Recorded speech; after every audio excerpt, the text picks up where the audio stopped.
last few years, I've been fortunate enough to build up a double-digit property portfolio. And it's during this period that I've had to develop my knowledge and navigate through a whole host of challenges and mistakes. But the reality is, if I can do it, then so can you. This Property Market Investor Expert series has been created so that you can learn from the mistakes which might otherwise be made along your journey and open up your knowledge to identify investing opportunities which you may have otherwise not even been aware of. Today, I'll be meeting with Luke Scott, who is the owner and co-founder of Mortgage Advice. Luke started working as a commercial teller for a bank while at university. And after completing his business degree in marketing, he soon found a job with a mortgage brokering firm in the marketing department. It was a few years later that he was a mortgage broker and finally went on to become a financial planner. And then it was not until 2012 that he decided to get back into broking on his own terms and started as a fee-for-service broker. His company Mortgage Advice is now in its 8th year of operation and has helped hundreds of people get mortgages. So what is it that Luke does to help investors become successful with their investing journeys? Well, Luke specialises in investment lending, with over 70% of his clients owning more than one property. So let's go and find out from Luke more about how he does this. A little bit of a different focus this week. I've worked with Luke for a number of years on quite a few deals, so we're going to turn it into a bit more of a casual session, and we're going to chat honestly about the finance industry in general, property investing. So Luke is my mortgage broker. We've worked together for a number of years on quite a few deals, and also part of the reason why I work with Luke is because he's an investor himself. He's gone through the struggles that I go through, and he's actively in the market. He's adding equity. He's doing things differently. So I thought it'd be great to get us together in a more casual format and also have a beer at the same time. So Luke, welcome. Thank you. So why don't you take us right back to the beginning, mate, when you originally got into property? Believe it or not, it was accidental. Yeah. I was still at university. I was working part-time in a bank as a commercial teller, and I needed a place to live. And it was literally cheaper to buy a one-bedroom apartment on the outskirts of Canberra than to rent it. Oh, wow. So what sort of price point are you talking about? Ridiculously low. Yeah. How low is ridiculously low? Well, bearing in mind this is very, very, very early 2000. Yeah. $32,500. Oh my. Okay. Wow. So, 32,500. Absolutely. God, I think I've paid stamp duty on some purchases at that rate. I believe you have. Yeah. And I believe I have as well. Yeah, yeah, indeed. But yeah, it was just the right time. Yeah. It worked out mathematically.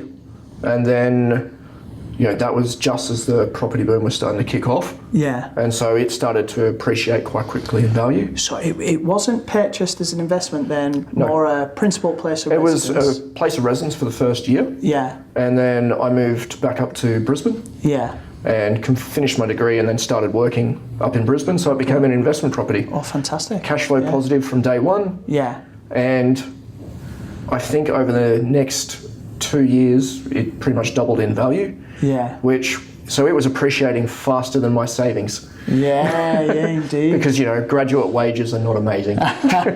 So at that point, did you think, you know what, I've stumbled onto something pretty good here. This investing malarkey is quite easy. At the time, yeah. Second job was working as a marketing agent for a mortgage broking firm. Ah, okay. And that's actually what opened my eyes up, because then I got to speak with brokers, and I bought a second house. Yeah. Using the equity from the first one. So you always kept the first one, then you refinanced? I did. I'll be honest, I made a mistake and I sold that unit a few years later. Okay.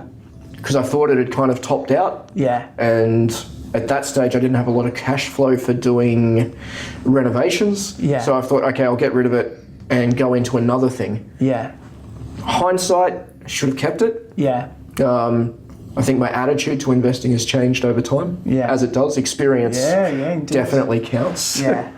So after how many years did you sell the property? I sold it about 3 years, I think it was about 3 years after buying it. Okay. But after that stage I'd bought a house, and the house had then once again, the property boom then was very easy to deal with. Yeah. And it kind of doubled in value. The house did as well. Okay, cool. So so the first apartment, what was the sell price of that? 69,000. 69. Okay, that's great. So was that then? So you were able to purchase the second property, the house, Yep. through the refinance before you sold that? I had it cross secured to begin with. Yeah. Okay. Not always the ideal way to do it. Yeah. But at the time, it was the simplest way to do it. I see. Yeah. And yeah. Cash flow positive, kind of took the risk away. I see. So. And were you going directly to the bank to finance these? I was actually working at the bank to begin with. Okay. So I couldn't do my own loan. Yeah. Because I wasn't a broker and I wasn't. You took it to the same bank. Yes. As a result of that, did you leverage a higher LVR and get free LMI? I didn't get either of those. Back then, staff actually got decent discounts on the interest rate. Staff banking now, you don't get amazing interest rates. Yeah. But back then, it was a pretty substantial drop off the carded rate. What are we talking? Probably close to what everyone gets now. That if you've got a properly discounted loan right now, Yeah. depending on the bank, you'll get somewhere between 1.4 and 1.7% off the standard variable. Yeah, it was in that range. Oh, wow. Whereas when they were advertising, a good discount then was like 0.6 or 0.8. And is that for the life of the loan? Is that like a starting? It's while you're staff. While you're at staff. Okay. Yeah. I see. Every now and then I come across people that are still in the banking and they still have that staff discount. Yeah. But if they try and get it now, it doesn't exist. So sorry, just to clarify on that point. So is that a discount applied to the existing variable rate? To the standard variable rate. So this the same as the way it works out now. Yeah. Let's say CBA has a standard variable rate at the moment of about 5.2. Yeah. And then everything is discounted off that. Oh wow. Now, the paradox is the more money you owe the bank, Yeah. and providing the LVR is below 80, Yeah. the bigger the discount they'll give you. Yeah, indeed. Okay, that's cool. So you were just starting to learn the finance industry at this point with the bank, I imagine. Yeah. Yeah. Were you interested in it? I was interested in it because it was going up faster than I could save a deposit. So yes. Yeah, indeed. Look, I was interested in it for the sense that, you're young, ambitious. You see clients coming in, like I worked as a commercial teller. Yeah. And you'd see people coming in with, pretty good equity positions, Yeah. incomes, loan portfolios, asset, and you just go, how did these people get there? So that question always... I see. So almost that's inspiring in itself. If someone else has done it, it makes it very easy to go, okay, you can go there yourself. Yeah, indeed. It's the first person that does it that's always got the hard job. Oh, for sure. So, so at this point, were you starting to think longer term? So maybe, you know what, I could maybe build up quite a large equity base. I could look after myself in the future.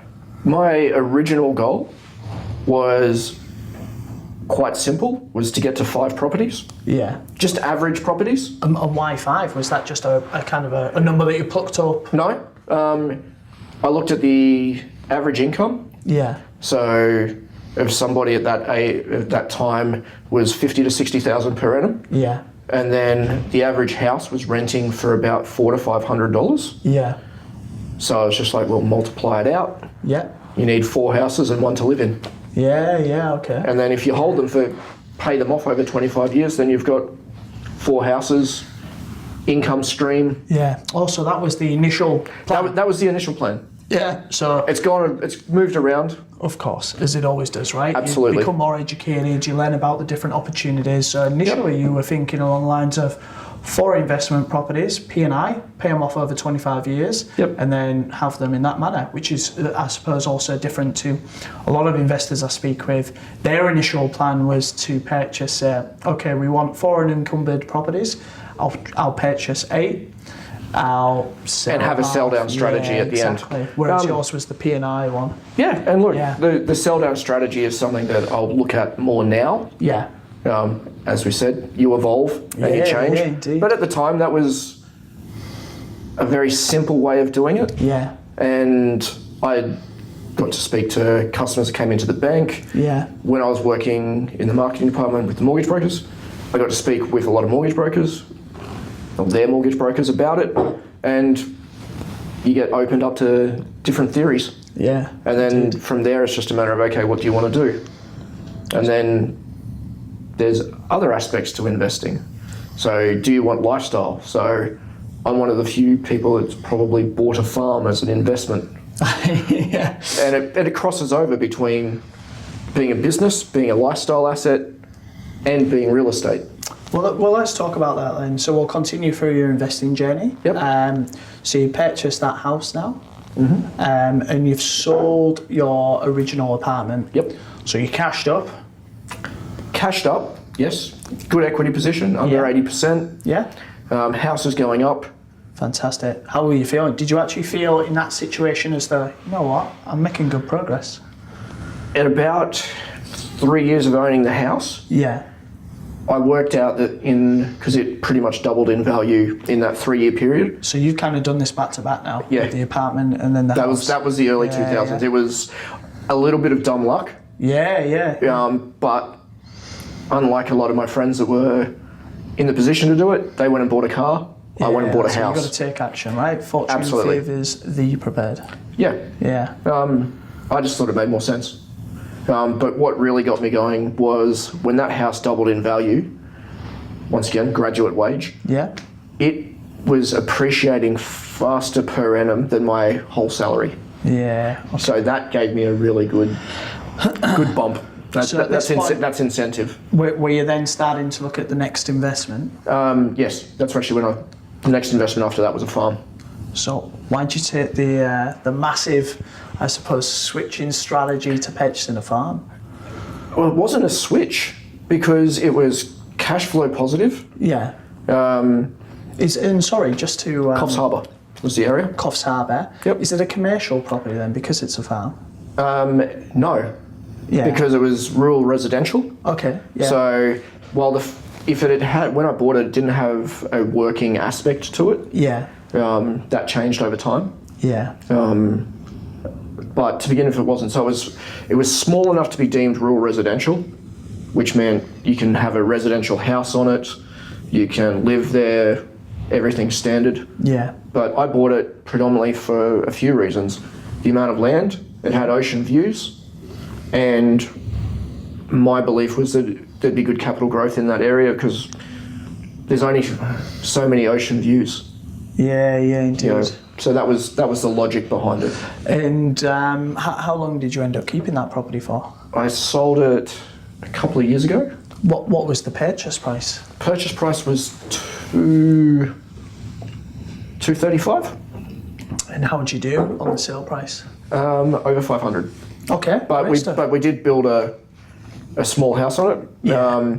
That was possibly the most interesting part of that is I took a year off work and my dad and I built a house. Ah, okay. So that was a little bit of lifestyle, a little bit of building equity by sweat in that particular case. Yeah. And you were financially able to do that presumably because of the equity that you'd created Correct. in the other stuff. So now you're not really long into the game, but you've really turned property investing into a lifestyle almost. Yes, that's pretty much it. It was owning the farm so the advantage to and why I bought it was it paid for itself, but I still got use of it. Yeah. And so it was 4 kilometres from the beach and a lovely place to go visit.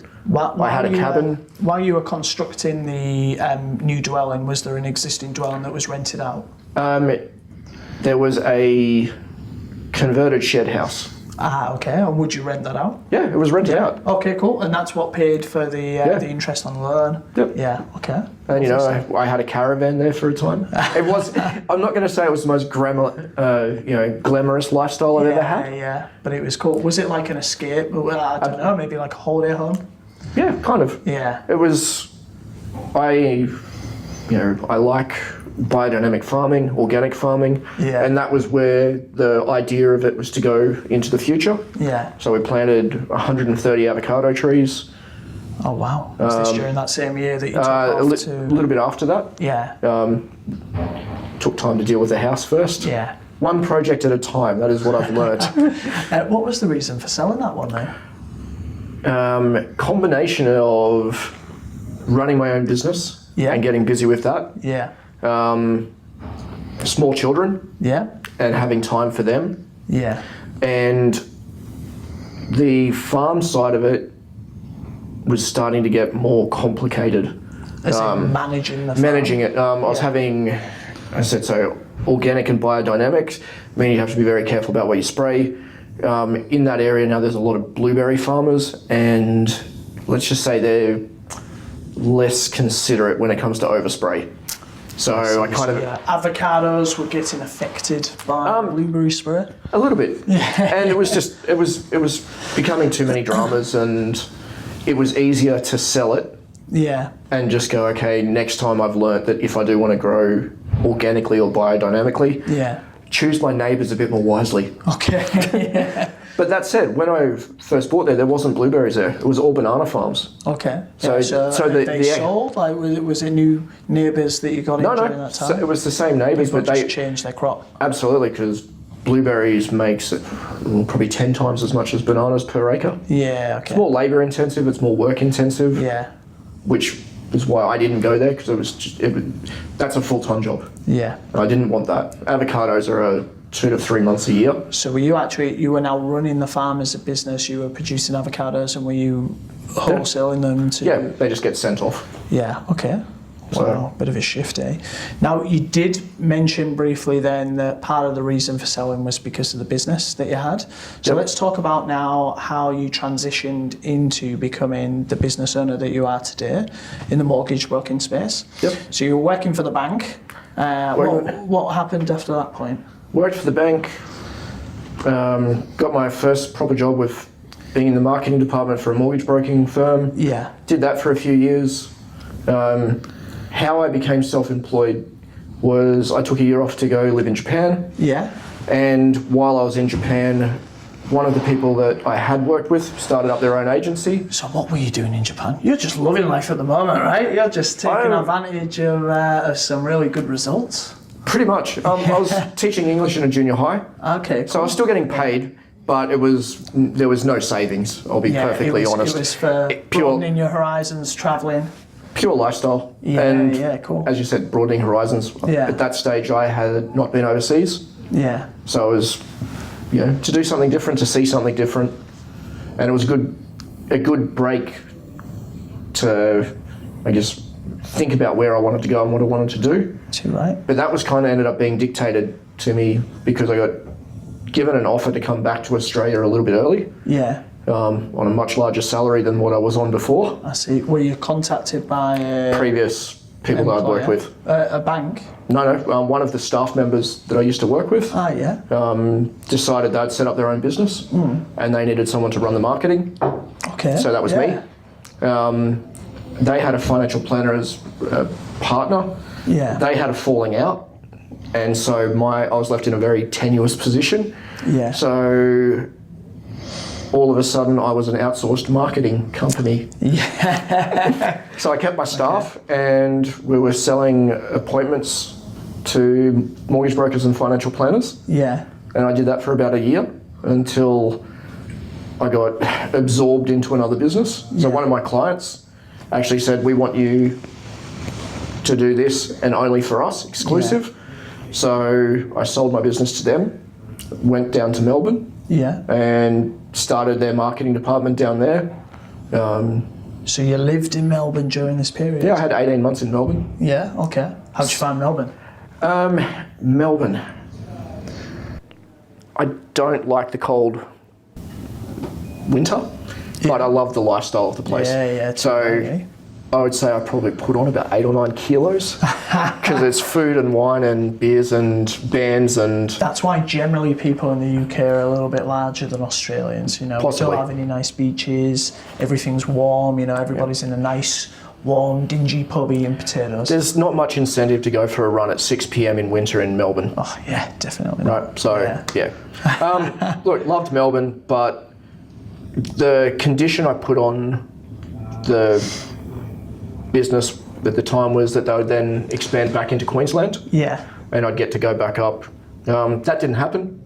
So I diluted that and came back to Brisbane and started a mortgage broking firm. So why did you choose to move into mortgage broking at that point? Well, because I've been working with mortgage brokers and financial planners, but predominantly mortgage brokers. Yeah. And I figured if I knew how to market to people and understand what people are looking for, then, and by that stage I had a bit of experience with property, as we were aware, I figured, well, why don't I go out and be the mortgage broker? Yeah. At this point, with the last purchase on the farm, was that made directly with the bank or now through a mortgage broker? That was directly with the bank. Directly with the bank again? Yep. Yeah. At that stage, I pretty much dealt directly because I kind of had a knowledge base around me. Yeah. It was kind of fortunate to have people around me that I worked with that had way more experience and had seen, a lot of transactions. Yeah. So when they've seen a lot of transactions and I say I'm looking to do this, they go, this is probably what you should do. And that was the way it came about. Yeah. Okay. And at the time, it was one of those things where I preferred not to share my financials with the people I worked with. Yeah. Just thought that would be a little bit awkward. Yeah, it's an interesting scenario, right? But it is. Okay, so you've now started your own mortgage broking company. Yep. Did you know where to start, what to do, how to get clients? Started with the marketing, obviously. Yeah, cool. And at that stage, you didn't need to be qualified to be a mortgage broker. And what year was this? 2006, 2007. Okay, and what was the general market like? So your target market is presumably owner-occupiers and investors? At that stage, I was predominantly doing refinances, owner-occupiers. Yeah. So basically going, this is the rate you've got, let's get something better. Yeah, and what was the market like at that time? Reasonably good, all in all. A lot of people had built up equity in those, like I did, in the 5-6 years beforehand. Yeah. There was the first home buyer grant was better than it is now. It could be used for a fair while there. It could be used on an existing dwelling. Yeah. So that was helping move the market along. Whereas now, obviously, first home buyers can only buy brand new property. They get the stamp duty concession. I suppose that's something. But yeah. It's just saving a deposit is the hard part for a lot of people. Yeah. So you were primarily focused on that refinance market, and things were going well. The business kicked off okay. Yep, it was moving along. I ended up I have 4 brokers working for me in Brisbane. Yeah. And then had an issue with this was also when mortgage broking was a lot less regulated. Let's just say a lot less regulated. And some people were a little bit dodgy, and one of them went and got their own bank accreditations in the background. Okay. And so used my marketing. And right. Yeah. so needless to say, that didn't make me particularly happy. Yeah. So I fired all the staff. And then what decided to do it yourself? Do it myself. Yeah. Okay. The year before, I'd done a financial planning diploma. Yeah. Just to set up knowledge base. At that time, I was mid-20s, maybe mid-late 20s, but I looked about 12. So... Okay, does that mean you're 50 now? Something like that. Yeah. No, not quite. Feels that way. And so I did a financial planning diploma thinking it adds a lot more credibility. Yeah. Going... At that stage, mortgage brokers weren't qualified. Yeah. So to go, I have a business degree, I have gone and got a diploma in financial planning, I'm an active investor myself, it gives a lot of... Definitely. And it makes for a better email signature. Yes, I suppose it does. There we go. The more letters after email. Yeah. I suppose. Okay, cool. But it made for a better conversation with people. Definitely, whenever you're talking about that. Okay, so does that mean that you're now starting to move more into the investor market? No, there was a personal relationship that fell apart. Yeah. And so I went and travelled again. Ah, yeah? What, back to Japan? No. No? Headed more towards your side. Ah, so the UK. So you wanted some... Travelled colder times, put on a bit more weight? It started with a friend of mine offering me cheap tickets to the Rugby World Cup in France. Oh yeah? Okay. And so I went and did that, and then I figured, well, I was 30, so I could still get a visa for 2 years. Yeah. So applied to do that, got that, did the Rugby World Cup, followed Australia around. Yeah. Didn't win. No. Had a great time, and then went to the UK. Was based in London for a bit. Yeah. And plan was to stay there longer. There was some family issues back home with my parents. Yeah. So I thought, Head back. Yeah. and away we go. And then did you pick up the mortgage broking business again? No, I actually went into financial planning. Okay. And how long did you do that for? A couple of years. Yeah. How did you find that? Onerous on paperwork.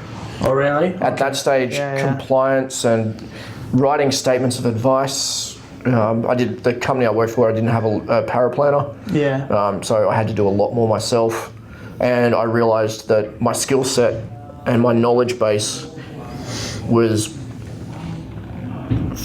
very good for the younger demographics, more similar to myself. Yeah. Not as good for like retirement planning strategies. Okay. And a lot of the clients that we had were coming through more in. Those clients are more lucrative to a firm. Yeah. As so a general, that was the focus. because they've got more funds under management in super, they've got more funds, more managed funds outside of super, and their life insurance premiums are generally higher, so they pay more.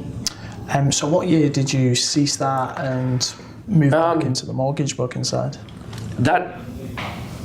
I moved from being an actual financial planner to then working with a financial planning firm that also did property and a little bit of mortgage broking. But I was more back in the marketing role and jack of all trades. Okay. Yeah. So if they had a client and they didn't know who to send out, they would usually send me because I was qualified across everything. Yeah, so you could touch on anything that's and needed. I could then get an idea of, okay, this is where to start. And then so if it was, the conversation with them was more financial planning based, then I'd give it to one of the financial planners to deal with. If it was property based, then we'd go property and then possibly the planner after, and then depending on how the dynamic worked. So I did that for a couple of years. That was on the Gold Coast. Good people to work with, but not the most fun time for me. There was a few. Gold Coast is a bit of a crazy place. Indeed. It and I didn't gel particularly well. So I figured I would leave. About that time, found out that my partner was pregnant. So that was a oh crap moment. First child on the way. Not really sure what I was going to do with myself.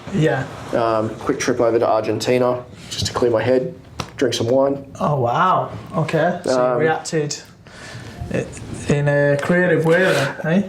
Yeah, I don't know if it was the most responsible way, but I came back and my daughter was born, and I got to spend time with her when she was a baby for the first 3 or 4 months. Nice. And while I was waiting on that, obviously my funds were diminishing because you weren't working.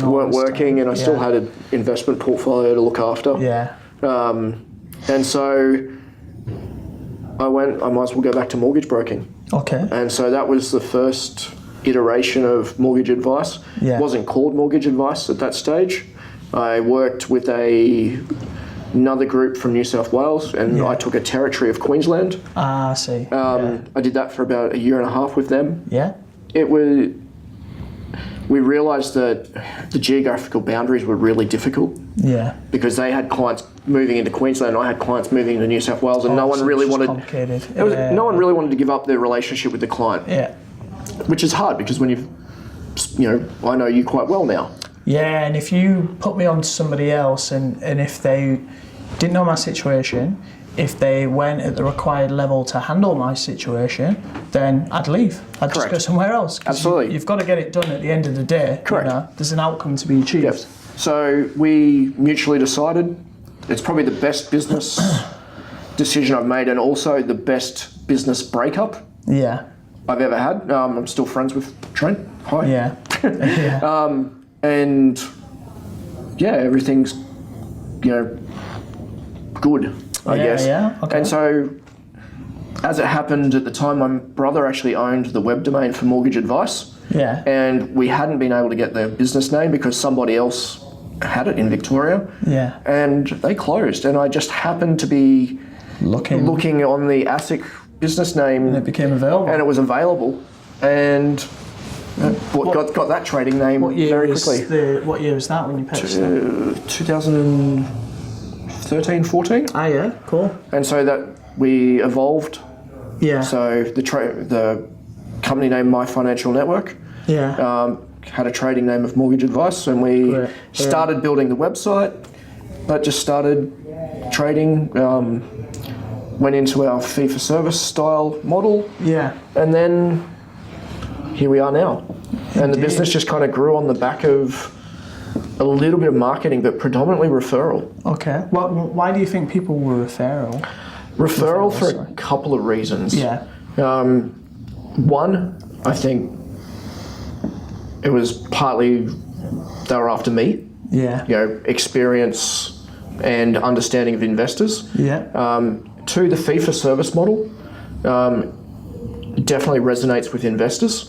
So talk us through the fee-for-service model. How is that different from a traditional broker? So a traditional broker gets paid an upfront commission and a trailing commission from the bank. Yeah. I won't go too far into the history of it because it's a very muddy water. Yeah. I charge a fee, and if the client pays it up front, I just give all of the bank commissions back. Yeah. So it means that I have no vested interest in which bank. Yeah. So you know that I'm not going to say, hey, let's go to Bank A because it pays me more than Bank B. It's just all about the serviceability. All about you, not about me. Yeah. And that helps. But then there's the secondary component is once the break-even point for my fee is reached, I'm cheaper than going direct to the bank. So when that happens, I'm giving commissions back to clients that they otherwise wouldn't get. Okay, yeah. And so that's for the life of the loan. Yeah, how many brokers do you know give money back to their clients? Oh, I don't know. Any? There you go. There's not many. It's an unusual model in Australia. Yeah, so how did you get the idea for that? Mainly because of investors. Yeah. Because I am a fee in the process of managing an investment, my fee is potentially tax deductible. Okay. So that means if someone's on a marginal tax rate of 30%, they basically that comes off their taxable income for that year. And the way that works out in line with the bank commissions is advantageous for the investor. Oh, for sure. Yeah. So that's how it came about. Yeah. The other thing is I think of it more like accountants don't get paid residual every year. They do work for clients, and then they get paid. The mortgage broking industry has a bit of a hang-up on how and why they do it. Yeah. I'm not against the upfront and trailing commission thing. I actually want it to stay because most people won't do it, so it gives me a nice competitive advantage. Oh, without doubt. Yeah. But for owner-occupiers, and especially the commission model is a good, how would you say, it covers most people well. Like, it's not perfect, but as soon as you try and set a minimum fee or a maximum fee, then one part of the market gets burnt. Yeah. And so I'm not against it as a rule. There's things they can make better, which they're in the process of making better. But we wanted to go into those now. Okay, cool. So, right, you've got a pretty good domain name. You've got a pretty good business name. Now you've got an interesting, unique model. Yep. How do you start to carve your own within the investor market? It came about probably by 3 relationships is where it really started. Yeah. 2 financial planners that I'd previously worked with had moved on into other firms. And those firms that they moved into didn't have mortgage broking links. Yeah. And they just went, whenever they came across somebody, they would go, speak to Luke. Yeah, okay. He gives commissions back, da-da-da-da. And so I was getting a lot of very warm clientele. Yeah. And there was a lot of trust because one of the things about being a financial planner is you know an awful lot about a human. You know their finances, you know their health. if you've ever filled in life insurance forms, you'll know that there's a whole lot of questions on there about, health, family health, sexual preferences. Right. Stool samples, you name it. Exactly. Exactly. It's a lot to know. Yeah. And so if a financial planner is trusted by their client, or the client trusts the financial planner, and then they say use someone like myself, that trust gets transferred a little bit. Yeah. And so I then tried to live up to that level of trust and make sure that I looked after people amazingly well. Indeed. And then they become a client. Yeah. And then they refer somebody. And then one of the things I like to say is, if you're happy with me and you can see what I'm doing is good, then just tell one person. And I think the longest chain I have now is 6 people down. Yeah. So a referral to referral to referral. So bloody hell. I think that You'll be reaching people in France soon. well, I've got 5 clients in Perth. Okay. And they came about by this. The same level of referral. Exactly. Okay. And then I deal with an accountancy firm in Brisbane that refer you those clients. They refer me, and I refer back to. I try and refer back to them as well. Yeah. We don't have formal agreements. I found any time you put money in a referral agreement, it doesn't work. Yeah. I understand why people do it, because it creates a way of measuring a relationship, of which way the relationship is flowing. Yeah. But it doesn't. Maybe for the wrong reasons. Absolutely. Yeah. That's what I've found. Okay, so what do you think sets aside a investor savvy mortgage broker to just a normal mortgage broker? Experience is definitely one. Yeah. Part of the reason that financial planning groups like working with me is because they know I come from a financial planning background. Yeah. So that I will work in with their strategy. Yeah. I think a lot of mortgage brokers and bank staff are very transactional. Yeah. So here it is, here and now, let's just get this package done. Yeah. But they don't realise that that's one brick, and potentially it's a foundation brick. Yeah.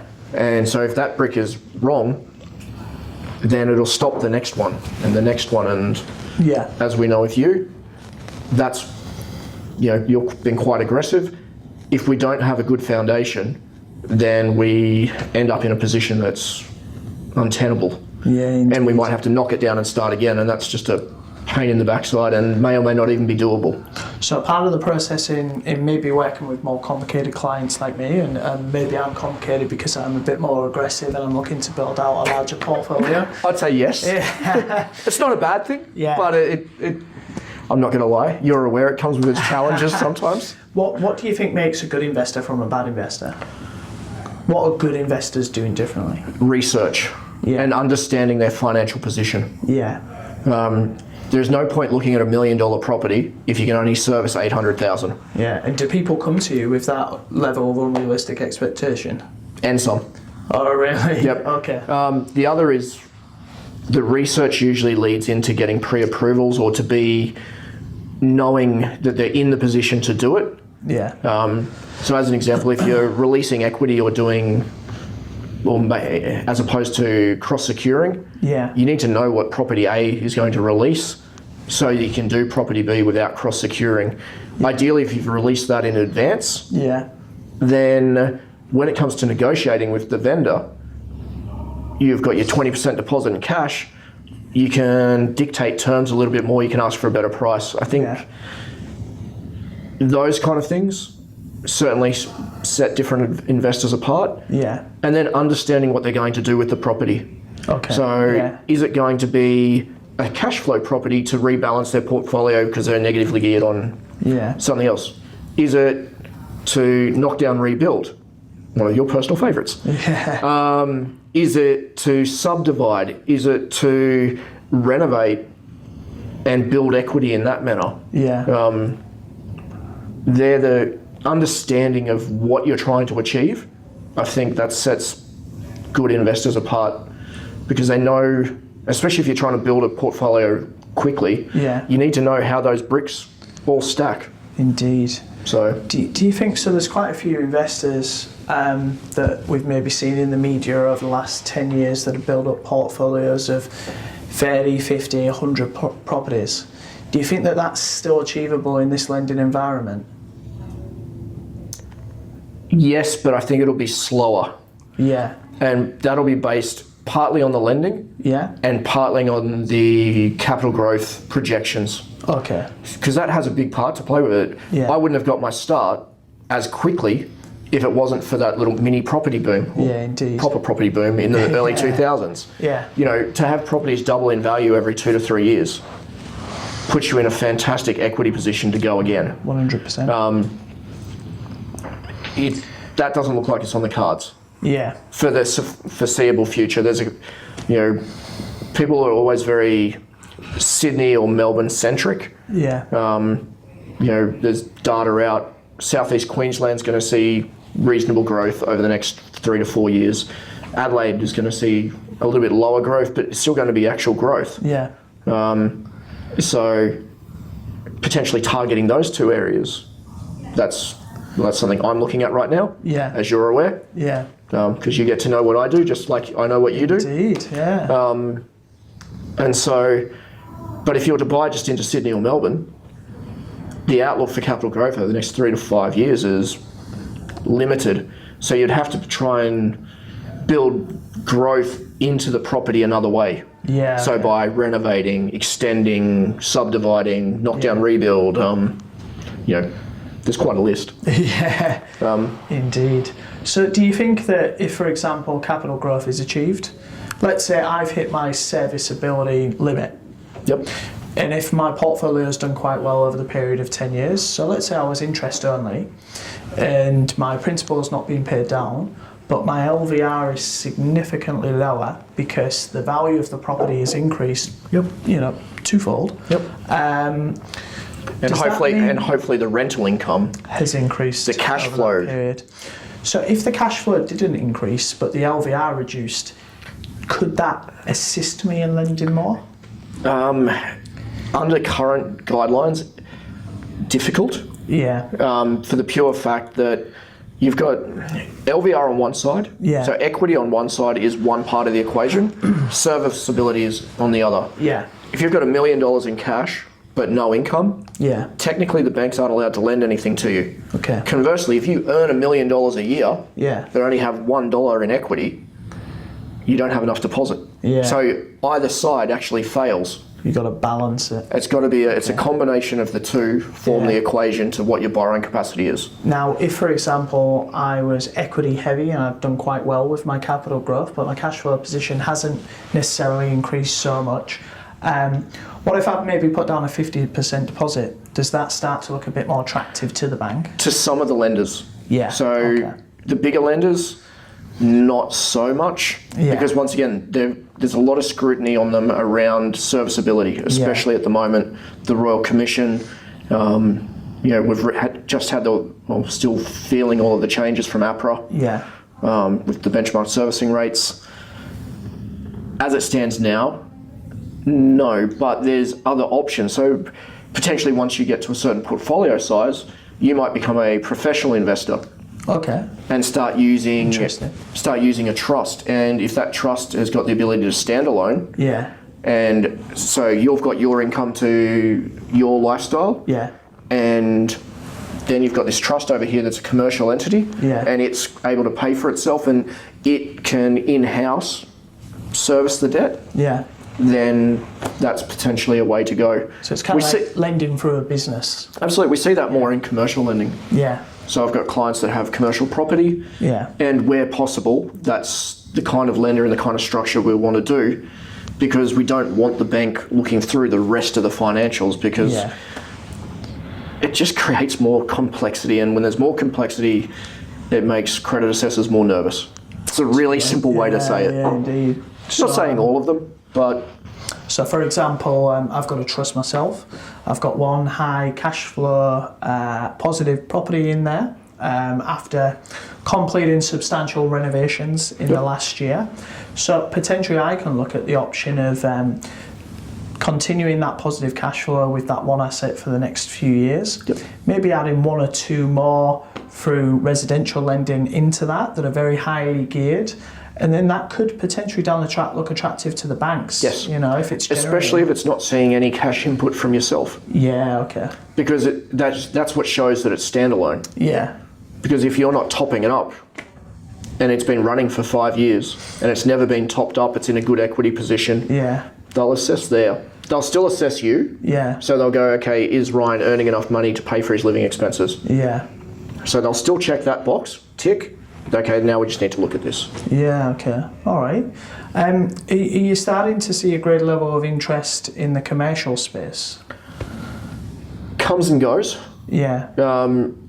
As my client base is getting more complex, they're Yeah. getting older, they're getting bigger portfolios, they're starting to look into different things. Yeah, okay. Some of my self-employeds, they go into commercial because they use the premise as their own, and there's really, really, really good incentives for doing that. Yeah, okay. Especially when it comes to retirement age. Okay. So- And for your own mortgage broking business, mortgage advice, what's the plans for moving forward? The plans for moving forward is, I think we're going to end up growing. Yeah. So at the moment, I'll be like, the business has grown out to, had 5 brokers at one point. Yeah. At the moment, it's myself and a client manager and an admin staff. Yeah. People come and go. Yeah. It's hard, what I've noticed is it's hard to find people like myself Yeah. because they usually go and start their own business. 100%. And you know what? If potentially you are in that investor market, you need somebody who has that Yep. in-depth level of experience. Because if, for example, you were to bring on board a junior broker and put them on my account, That wouldn't work. they'd probably quit, right? One of you two would quit. Probably them. I've got a funny feeling. Yeah. So, So you're toying with the idea of staffing up, or maybe you're not too sure? I think we're going to do a combination between technology and staff, Yeah. just to better if the goal ultimately is to better leverage myself. Yeah. That would be the perfect outcome. So if we use a combination of technology and client managers, as Yeah. an example, to do the initial interview, Yeah. but then, so it means I don't have to travel as much. Yeah. I don't lose travel time. I get all the information packaged in a way that I can use it. Yeah. So effectively I can audit it. Yeah, indeed. And then so I can give the detailed advice. I can look through it in a pretty in-depth manner pretty quickly, yeah.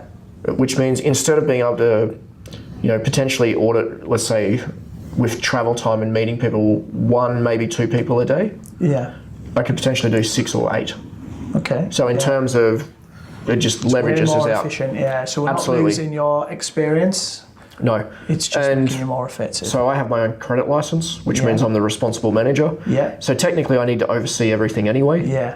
So I figure that's a better way of, providing I can find people that can ask the right questions, Yeah. because it's one of the things with mortgage broking. You need to understand how to ask a question to get some of the answers that maybe the client's not aware that they need to say. Yeah. Okay. But yeah, we'll see. We'll try and train up a few more people and get going. Sounds good. So if people want to get in contact with you, how should they go about that?